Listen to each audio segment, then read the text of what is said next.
Kabayan, isang petisyon nga ang inihain ng ABS-CBN sa Korte Suprema para pigilan ang pagpapatupad ng cease and desist order ng National Telecommunications Commission o NTC. Unang-unang hiningi nito, kabayan, ay isang Temporary Restraining Order o TRO. 46 na pahina itong petition for certiorari and prohibition. Ipaliwanag lang natin, kabayan. Certiorari dahil kinukwestiyon ang pasya ng NTC. Prohibition dahil pinipigilan ang pagpapatupad nito. Ipinapasantabi ng petisyon ng cease and desist order dahil naabuso umano ng NTC ang diskresyon nito nang hindi nito sundin ang Kongreso sa paglabas ng cease and desist order.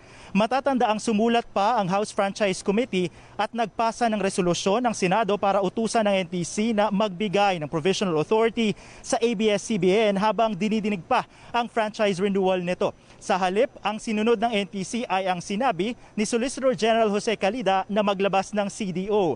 Lumihis din umano ang NTC sa nakagawian ng pagpayag sa mga kumpanyang nagre-renew ng prangkisa.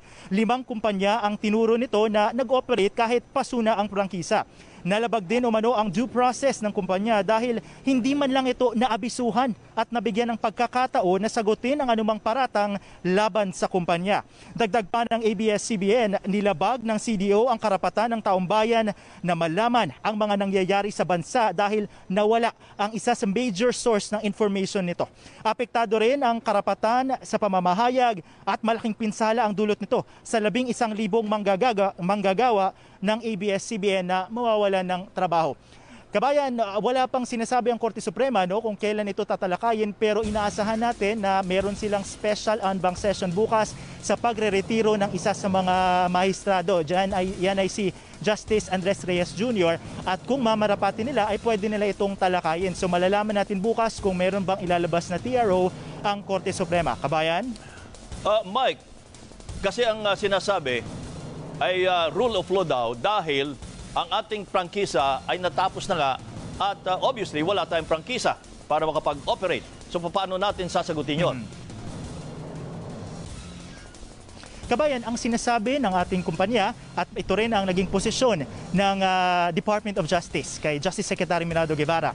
Kapag isang kumpanya ay nag-operate na, nabigyan ng prangkisa at nagre-renew na lamang at wala namang kasalanan ng kumpanya para hindi ma-renew ang prangkisa dahil nasa Kongreso talaga, nasa Kamara kung tatalakayin ba nila ito o hindi. 2016 pa lang na-refile ang franchise renewal bill ng ABS-CBN sa Kamara at hanggang ngayon ay wala pa ring aksyon. Kasalanan ba ng kumpanya na hindi ito mabigyan kaagad ng prangkisa? Kaya ito ang sinasabi ni Justice Secretary Menardo Guevara na dahil sa kadahilanan ng equity o ito yung kumbaga ay dahil sa pagkonsidera sa sitwasyon ay marapat lamang na bigyan ng pagkakataon na patakbuhin muna yung proseso ng pagre-renew ng prangkisa bago mo tuluyang ipasara dahil meron naman talagang prosesong gumagana pa. At isa nga sa mga sinasabi natin, kabayan, sinasabi ng ABS-CBN, merong 5 kumpanya na nire-renew yung prangkisa pero hinayaan lang naman ng NTC. Kumbaga nakagawian na itong practice na ito. Yung isa nga, kabayan,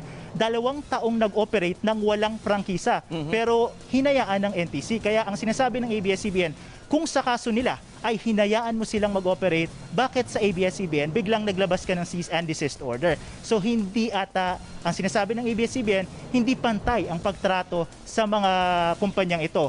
Kung pagbabasayan natin, kabayan, ang nangyari sa nakaraan. Kabayan.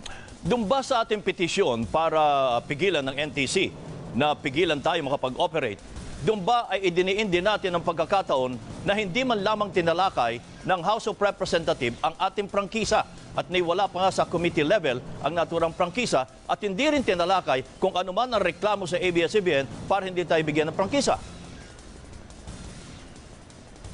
Kabayan, nabanggit yun, pero hindi doon nagduel yung ating petisyon dahil ang sinasabi nga ng ating petisyon, kahit pa man hindi yan natalakay, nagbigay ng sulat ang House Franchise Committee at nagbigay din ng resolusyon ang Senado na sinasabi sa NTC, magbigay na kayo ng provisional authority sa ABS-CBN habang tinatalakay pa ang pag-renew ng prangkisa. So lahat yan nakadetalye din, kabayan, kailan tayo unang nag-file ng ating franchise renewal bill. 2014 actually, kabayan, nung previous administration pa, pero hindi rin na-aksyonan ng Kongreso hanggang pumasok na ang bagong Kongreso, kailangan mo uling i-refile kung ano man yung bill na na-file na. Kaya ito, 2016, 4 na taon na ay hindi pa rin na-actionan ang ating franchise renewal bill. Kabayan.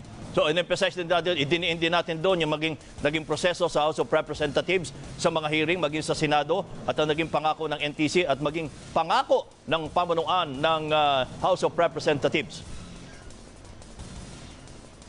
Lahat yan, kabayan, nakalista. Lahat ng detalye, simula nung unang 1995 pa lang, nabigyan tayo ng prangkisa, hanggang nag-lapse ito, lahat nakadetalye dyan dun sa ating 46-page na petition na isinumite ng mga abogado ng ABS-CBN. So, doon, hopefully mapapakita kung ano ba ang nangyari at talaga bang, sino ba ang dapat sisihin at bakit hindi nakakuha pa ng prangkisa ang ABS-CBN. Kabayan. Mike, isang tanong na lang, bakit tayo dumiretso sa Supreme Court at hindi tayo dumaan sa lower court?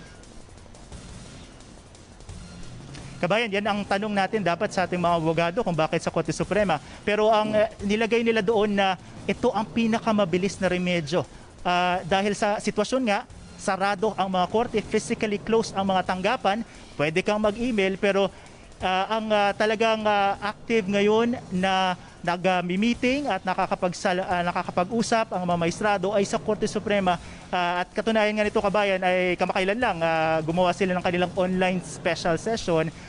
Katunayan na ang ating mga maestrado ay nagtatrabaho sa kabila ng pandemic at kahit ang mga tanggapan ng mga korte ay sarado. So, minarapat ng mga abogado natin na pumunta at dumiretso sa Korte Suprema at sinabi nila na dahil sa napaka-importanting isyong ito, dapat ang Korte Suprema ang magtalakay dahil ang ABS-CBN ay isang malaking source, kabayan, ng information. Hawak natin ang 31 to 44% ng audience share. Ibig sabihin maraming Pilipino ang nakatutok sa ABS-CBN.